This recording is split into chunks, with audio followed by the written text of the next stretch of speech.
রাজধানীতে এক হোটেলে শুরু হয়েছে ৪ দিনের বিনিয়োগ সম্মেলন। সেখানে রয়েছেন সহকর্মী গোলাম কাদের রবু। বিস্তারিত জানতে সরাসরি চলে যাচ্ছি তার কাছে। রবু, দেশে বৈশ্বিক এই বিনিয়োগের দ্বার খুলতে রাজধানীর এক হোটেলে ৪ দিনব্যাপী এই বিনিয়োগের আয়োজন করা হয়েছে। সেখানে ৪০টিরও বেশি দেশ থেকে হাজারেরও বেশি বিনিয়োগকারী আসছেন। এ বিষয়ের বিস্তারিতই আপনার কাছ থেকে জানতে চাই।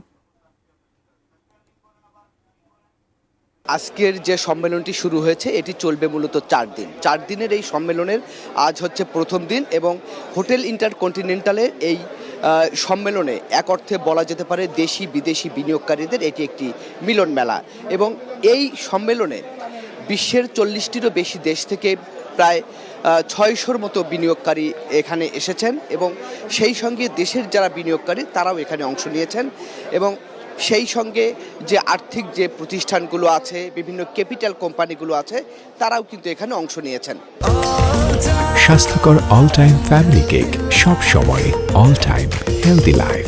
এখানে উল্লেখযোগ্য যে সমস্ত বিদেশি বিনিয়োগকারী এখানে অংশ নিয়েছেন তার মধ্য থেকে যদি আমি নাম বলতে চাই তাহলে ফেসবুক কোম্পানি, মেটা, টেলিনর, তারপর হচ্ছে টয়োটা কোম্পানি, সেগুলো রয়েছেন।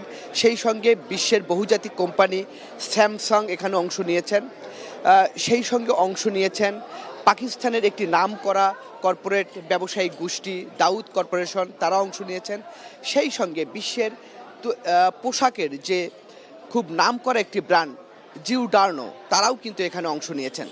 আর একটি বিষয় জানিয়ে রাখি, সেটি হচ্ছে এই বিনিয়োগ সম্মেলনের যে অন্যতম উদ্দেশ্য সেটি হচ্ছে বাংলাদেশ যে এখন একটি নতুন বাংলাদেশে পদার্পণ করেছে, বিশেষ করে ৫ আগস্টের পর সেই নতুন বাংলাদেশের সঙ্গে বিনিয়োগকারীদের পরিচয় করিয়ে দেয়া একটি অন্যতম উদ্দেশ্য।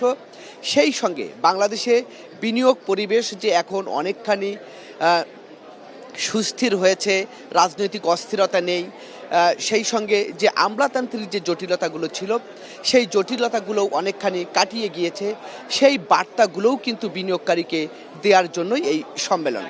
সেই সঙ্গে বাংলাদেশ বিনিয়োগকারীদের কি সুযোগ সুবিধা দিচ্ছে সেই বিষয়গুলো তাদেরকে তুলে ধরা হবে। আজকের এই সম্মেলনের প্রথম দিনে বিনিয়োগকারীদের একটি অংশ বা ৫০ থেকে ৬০ জন বিনিয়োগকারী এই মুহূর্তে অবস্থান করছেন ঢাকার বাইরে। তারা চট্টগ্রামের যে মিরেশরাই অর্থনৈতিক জোন রয়েছে সেই জোন তারা পরিদর্শন করছেন। সেই সঙ্গে নারায়ণগঞ্জে যে ইকোনমিক জোন আছে সেগুলোও তারা পরিদর্শন করবেন এবং সেখানে তারা দেখার চেষ্টা করবেন যে বাংলাদেশ বিনিয়োগকারীদের জন্য কি সুযোগ সুবিধা রেখেছে, সেই সঙ্গে বাংলাদেশও তাদেরকে তুলে ধরবে যে কোন সুযোগ সুবিধা এখানে বিনিয়োগ করলে পাওয়া যাবে, সেসব বিষয়গুলো এখানে তুলে ধরবে। আর এই ৪ দিনের এই সম্মেলনে বাংলাদেশের পক্ষ থেকে বিনিয়োগকারীদেরকে আহ্বান জানানো হবে যে সম্ভাবনাময় যে খাতগুলো রয়েছে সেগুলোতে বিনিয়োগ করার ক্ষেত্রে, বিশেষ করে তৈরি পোশাক, কৃষি প্রক্রিয়াজাত যে শিল্প রয়েছে সেগুলোতে, তথ্য প্রযুক্তি খাতে এবং সেই সঙ্গে সেবা, স্বাস্থ্য, চিকিৎসা সেবা, এসব বিষয়ে যে বিনিয়োগ করার যে বাংলাদেশে বড় সম্ভাবনা আছে সেই জিনিসগুলো তুলে ধরা হবে বাংলাদেশের পক্ষ থেকে। আরেকটি বিষয় জানিয়ে রাখি, সেটি হচ্ছে যে বিগত সরকারের সময় আমরা দেখেছি এরকমের বিনিয়োগ সম্মেলনগুলো হতো দেশের বাইরে এবং তখন বাংলাদেশ থেকে একটি বড় রকমের প্রতিনিধি দল বিশ্বের বিভিন্ন জায়গায় গিয়ে রোড শো করতো এবং তখন কিন্তু অনেক অর্থের অপচয় হতো এবং ডলার খরচ হতো।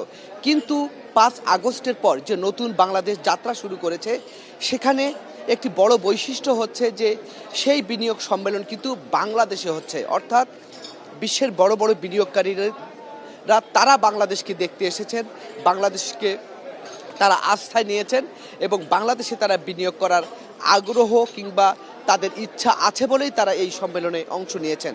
ফলে এটি কিন্তু একটি খুব বড় রকমের পরিবর্তন। আগে যেখানে সম্মেলন করতে হতো বাংলাদেশের পক্ষ থেকে দেশের বাইরে, সেখানে বিশ্বের বড় বড় বিনিয়োগকারীরাই কিন্তু ডক্টর ইউনূস সরকারের প্রতি আস্থা রেখে এই সম্মেলনে যোগ দিতে বাংলাদেশে এসেছেন।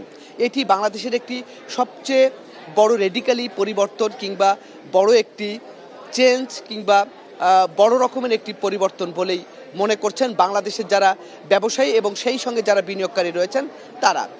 এখানে আরেকটি বিষয়, সবচেয়ে গুরুত্বপূর্ণ এখানে যারা বড় বড় বিনিয়োগকারী আসবেন তাদেরকে যারা বাংলাদেশে যদি বিনিয়োগ করার তারা আগ্রহ প্রকাশ করেন তাহলে তাদের সঙ্গে একটি চুক্তি স্বাক্ষরিত হতে পারে এবং অথবা সমঝোতা স্মারক স্বাক্ষর হতে পারে। আর একটি বিষয়, বিশ্বব্যাংক এবং ILO ইন্টারন্যাশনাল লেবার অর্গানাইজেশন তাদের সঙ্গেও চুক্তি স্বাক্ষর হওয়ার কথা রয়েছে এই সম্মেলনে। তো সম্মেলনের এখন যেহেতু আজ প্রথম দিন শুরু হয়েছে এবং এই সম্মেলনে কি কি বিষয় উঠে আসে এবং বিদেশি বিনিয়োগকারীরা কোন কোন বিষয়ে বিনিয়োগের আগ্রহ প্রকাশ করে সেই বিষয়টি আরও বিস্তারিতভাবে আমি দর্শকদের সামনে তুলে ধরতে পারবো হয়তো পরের নিউজ বুলেটিনে। তাসফিয়া।